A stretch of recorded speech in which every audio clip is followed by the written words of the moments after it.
All right, so we've done a video on what you need to send us if you have a 3UZ and you want to put it into a IS200, IS300 Altezza.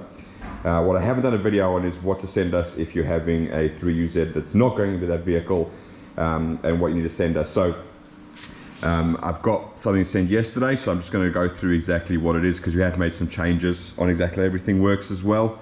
So obviously here's your main engine harness over here. Normally there'd be a big piece of plastic at the back there and a little piece of plastic at the front over here, but this is basically your main engine harness. Now on the 3UZs it pretty much includes everything we need, because it's got alternator there, lambdas, MAF sensor, all your coils and injectors down the side, oil control valves for the VVTi. This one's being auto, so obviously we've got the entire auto gearbox harness there as well. Okay, so basically the complete engine harness, which you unbolt from the top over there, and then obviously you've got your ECU as well. Now what we do normally ask is, we've got literally thousands of these plugs in stock, so it's not like absolutely essential, but if you do have it, these two body plugs over here, 31 and the 35 pin, again these are going to be completely stripped, so just cut about like 2 or 3 inches out of those out the vehicle, and away you go, all good and done. Right, so with the 3UZs, if you're having something that's not plug and play, obviously we're going to be rebuilding it brand new. And so effectively this harness is kind of superfluous. We're just going to throw it away anyway. So all we're basically interested in is just salvaging the connectors. So if you are America or sort of somewhere else like that, what you can do is, if you want to save on obviously having to have a big box to fit all of this harness or whatever, you basically just go around the whole harness here one by one and just basically chop literally with about 1 inch or 2 of thing, just enough so that we can grab hold of the wire and depin it. So basically you're just gonna chop it up, just literally chop it up exactly like that. So just roll around with a pair of side cutters until you effectively have all of these connectors. Now as you can imagine, there's no point in sending a connector if it's completely broken. So what you can do basically with things like these injector plugs, because they sit in the V-bank and they do get hot a lot, what we tend to do here before we clean them is we sort of give it a good push like that. You can take a look in the sort of crevices here where the tab holds on. I don't know if you're going to be, I don't think you'll be able to see, I think these connectors are all fine, but have a look in there. I mean, if they're all cracked and they're breaking off, obviously there's no point in sending them. We're not going to use them. We'll either have some second-hand ones or we'll replace them with brand new ones. So like here's a good example here. So you can see there, that tab is literally completely broken off. So to show you what it should look like, the other one's broken off as well. Let me see if I can find one. There you go. So that's how it should look like with that little sort of tab that you can push inside there. So if you are going to sort of just cut all the connectors off, just roll through, cut them, do a quick visual inspection like that, give the tabs a little push. Sometimes they can literally be one push away from snapping completely in half. If they're broken and you don't need to bother to send them, just chuck them in the bin. Just send what's useful, and obviously we can replace what you do and don't use. Now, the one harness that's missing from here basically is the one that goes under the actual V-bank, or sorry, into the valley here. So on our engine here, you'll see it's like this little piece of plastic here. It's got your main starter cable on that bolts to your battery, and then out of here, obviously it goes to your 2 knock sensors.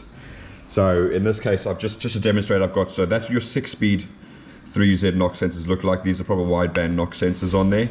And then if you've got a 5-speed, these are your sort of single wire knock sensors that go there, and they just live there and there. So there is a harness underneath here, and then the last part is obviously goes into the actual starter motor there. So starter motor, knock and knock. So 6-speed has these nice wideband 2-wire sensors.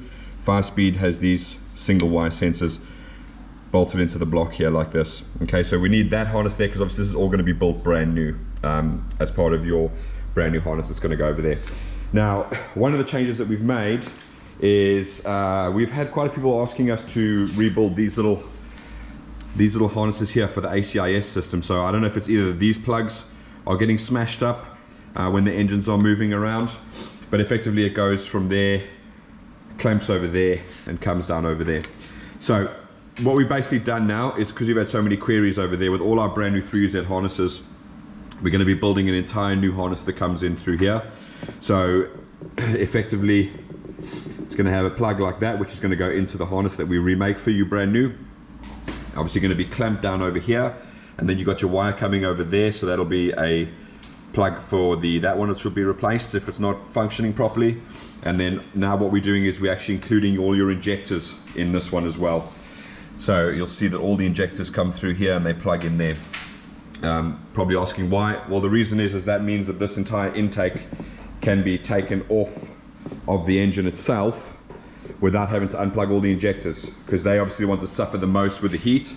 And the biggest killer of standard connectors is when you keep unplugging and plugging and unplugging and plugging and unplugging and plugging. So we decided to change over to this. So all our 3UZ harnesses that we rebuild new, that includes even if it's an IS200 plug and play, if you want it to be rebuilt brand new as opposed to using the old one, this is how they're going to come now.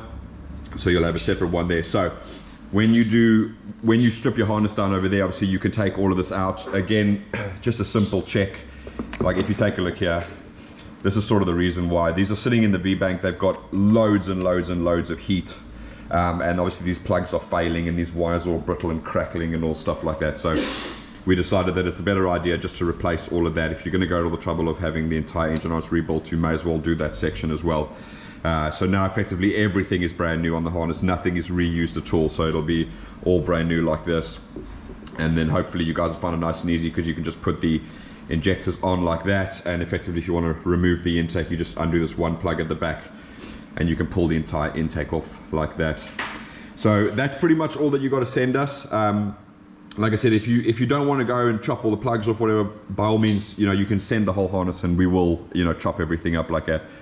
The other thing that we ask is, if you do have, send us as much as you can, in terms of, obviously we want to start the engine and test it and make sure that everything works. So if you can, send your mass airflow sensor. Again, we can test and make sure that works on your engine. If you're going to be using your pedal and we're not supplying you with a pedal, if you can, send it over. We can plug everything in on the actual engine when we start it up and test it. So it's just mega useful to know that when it gets to you, everything that you plug in is going to work 100%. Okay, so hopefully that's helpful. I didn't want to take too long on that one. I've done a video on the different types of 3UZs and all of that type of jazz. This is just literally if you are getting a harness from us or getting us to build you a new harness or whatever, and just to try and make your life a bit easier in terms of exactly what you can send to us and sort of what you can expect. But yeah, that's it guys. Thanks for watching and we'll see you again later. Bye bye.